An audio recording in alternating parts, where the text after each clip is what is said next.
Hey everyone, my name is Hector. I'm 19 years old, and I'm a gamer and streamer on Twitch. This story I'm about to tell you happened back in May, and it still sends chills down my spine when I think about it. It all started one night when I was playing Warzone for my stream. Usually, I roll with a full squad of friends, but lately, they've been tied up with their own stuff. So, it was just me and my best friend Jack that night. My parents were out of town visiting family for the weekend, which meant I had the house to myself. No need to worry about being too loud or playing late into the night. We were a few games deep into the stream, having fun and racking up wins. My chat was buzzing, as usual, with viewers commenting and joking around. That's when I noticed a message from a random user calling me a horrible player. Now, if you've ever played Call of Duty, you know trash talk is part of the package, so I didn't think much of it. I laughed it off and kept playing. But this guy wasn't done. He kept saying he could beat my score in a match. Jack and I thought it would be entertaining to invite him to our lobby, thinking it would add some spice to the stream. As soon as he joined, he started cursing us out. We didn't care. If anything, it was amusing for me and Jack, and I figured it would entertain the viewers too. We played a few games, and I kept beating him, my KD ratio way higher than his every single time. The guy got more and more frustrated, his trash talk turning into full-blown rage. By the end of our session, he was making death threats. Jack and I had enough of the guy and kicked him out of the lobby. An hour later, just as we were getting into another game, I got a message on my phone. It was from an unknown number, and it said, "I am going to come find you." My first thought was that one of my friends was messing with me, having seen the stream.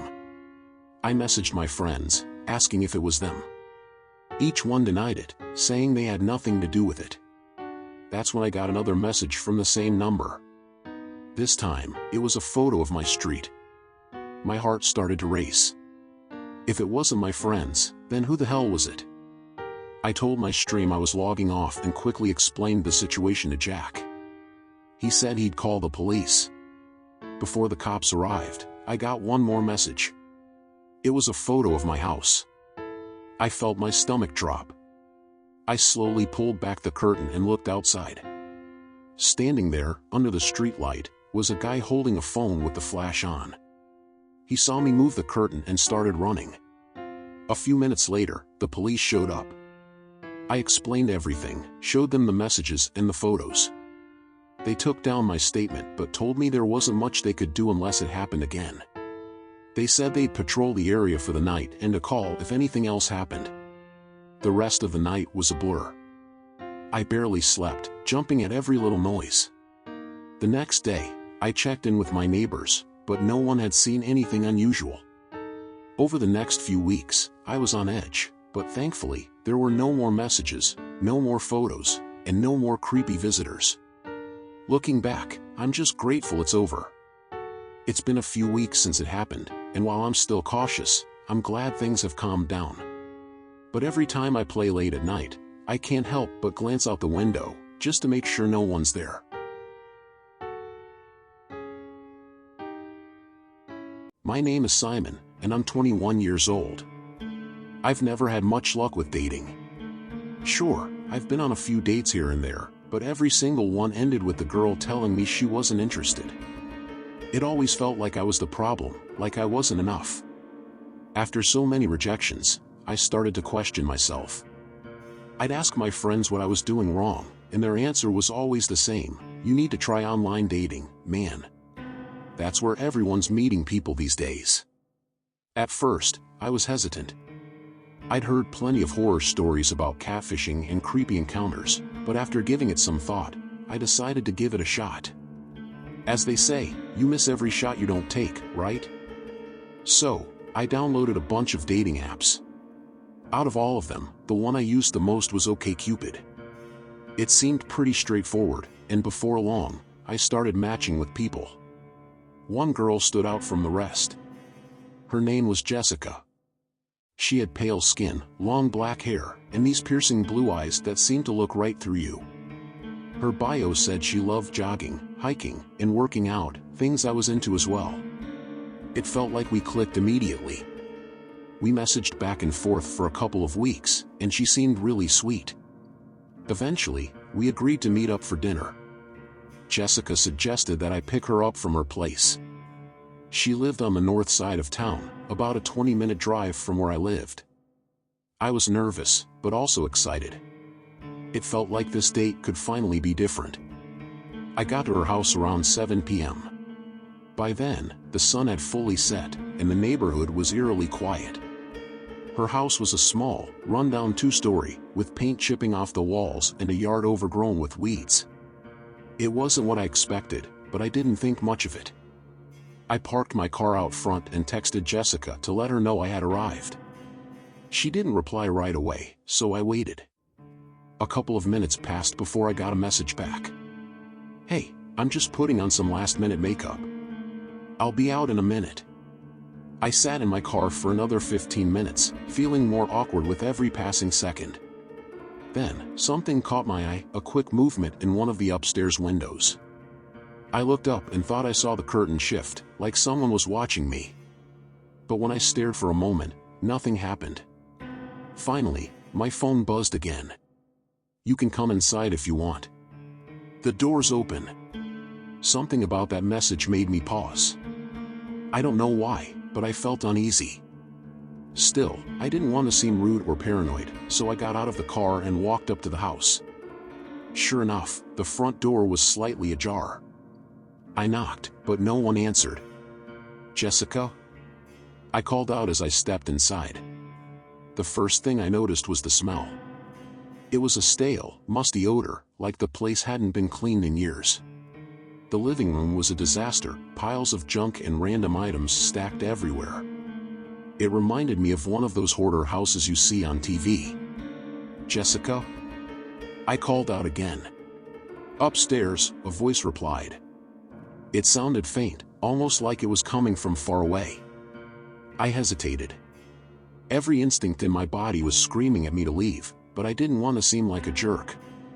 So, I started up the staircase.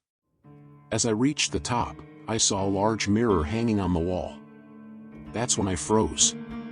In the reflection, I saw two men standing at the end of the hallway. They were wearing masks. One was a clown mask, and the other looked like an animal skull. My heart started pounding. I tried to stay calm, hoping they hadn't noticed me yet. Slowly, I backed down the stairs, keeping my eyes on the mirror the whole time.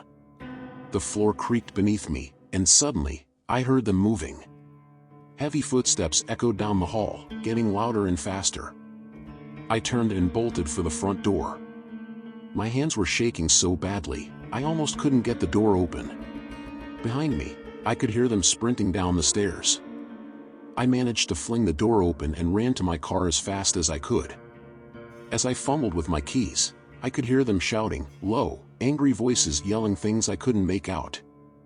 I jumped into the driver's seat, started the engine, and floored it. My tires screeched as I sped off down the street. When I looked in my rearview mirror, I saw the two men standing in the middle of the road, watching me. When I finally got home, I locked every door and window in my apartment. My hands were still shaking as I grabbed my phone. I opened OkCupid and went to Jessica's profile, but it was gone. She had blocked me. That night, I barely slept. Every little sound made me jump, and I kept imagining those masked men outside my window. The next morning, I got a text from an unknown number. When I opened it, my stomach dropped. It was a photo of my house.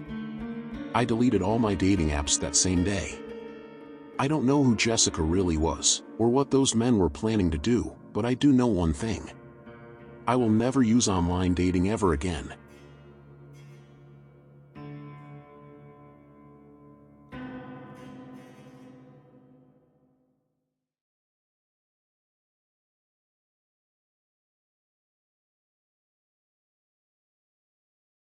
Hi, my name is Nat Hine, and I'm 16 years old.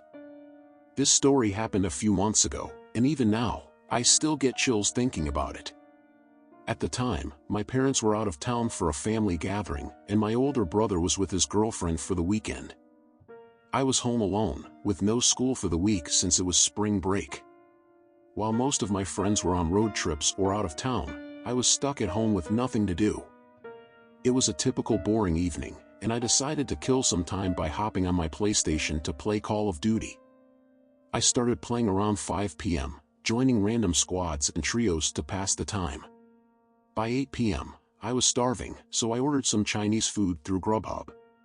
After eating, I got an invitation from my friend Jesse to join his party. We started playing duos and chatting about school, the usual gossip, and some drama going on at the time. A little while later, Jesse said he was going to invite this new guy from our school to the party. His name was Zeus. I had seen Zeus around a few times since he transferred to our school earlier in the year, but I had never really talked to him. Honestly, the guy gave me weird vibes from day one. I couldn't put my finger on it, but something about him just felt off. When Zeus joined, he was surprisingly friendly. We played a few games together, and everything seemed fine at first. We started talking about random stuff, like food and local restaurants. That's when I mentioned this pizza place near my house that makes a really good Hawaiian pizza. I know pineapple on pizza isn't for everyone, but I love it, so I told them about it. That's when Zeus's tone completely changed. He started going off, saying pineapple didn't belong on pizza and how it was disgusting. I laughed it off and said, "Hey, to each their own. I just like Hawaiian-style pizza." But that seemed to push him over the edge. He got really angry, said something under his breath, and then left the party. Jesse told me I might have been a little harsh, but honestly, I didn't think I said anything wrong. I just shrugged it off and told Jesse, that guy needs to chill. It's just pizza. By the time we finished talking, it was around 10 p.m. I told Jesse I was heading to bed since I wanted to catch a movie early the next day. I turned off my PlayStation, brushed my teeth, and climbed into bed. I don't know how long I was asleep, but I woke up to the sound of the backyard door opening and closing. Our backyard door is one of those heavy metal ones that make a loud, clanging noise when they move. It was pitch black in my room, and when I checked my phone, it was 2:30 in the morning. At first, I thought maybe it was my brother coming home early, but then I remembered he was staying at his girlfriend's place for the night. My heart started racing as I realized that if it wasn't my brother, someone else might be in the backyard. I got out of bed and grabbed the nearest thing I could use as a weapon, my phone charger. I know, not exactly intimidating, but it was better than nothing. Slowly, I crept downstairs. The house was dead silent, except for the occasional creak of the floor under my feet. When I got to the living room, I flipped on the backyard lights. The door wasn't locked, which was strange because I was sure I had locked it earlier. I stepped closer to the glass door and looked outside, but I didn't see anyone. That's when the door opened and slammed shut again. My heart nearly stopped. I hesitated for a moment before opening the door and stepping outside. The backyard was empty. The cold night air sent chills down my spine, but something else froze me in place. Sitting on the table in the middle of the yard was a pizza box. My mind was racing. I hadn't ordered pizza, and there was no way I didn't notice someone coming into the yard to leave it there. I approached the box cautiously, my hands trembling as I opened it. Inside, there was no pizza, just a single note. It read, "Pineapple should not be on pizza." My stomach dropped. I knew immediately who it was from. Zeus. My hands were shaking so badly I almost dropped the note. How did he know where I lived? How long had he been here? My brain was scrambling for answers, but none of them made sense. I bolted back inside, locked every door and window, and texted Jesse. He was still online and immediately called me. I told him everything, how I heard the backyard door, found the pizza box, and read the note. Jesse was freaked out too and told me he'd never play with Zeus again. For the rest of the night, I stayed in my room with my door locked, jumping at every little sound. I didn't sleep at all. Every time I closed my eyes, I pictured Zeus standing outside, watching me, waiting. I never told my parents about what happened. I didn't want them to freak out or take away my PlayStation. To this day, I have no idea how Zeus found my address or why he went to such lengths over something as stupid as pizza. Jesse and I blocked him on every platform, and as far as I know, he doesn't go to our school anymore. Sometimes I think about that night and wonder if Zeus was just messing with me or if he was planning something worse.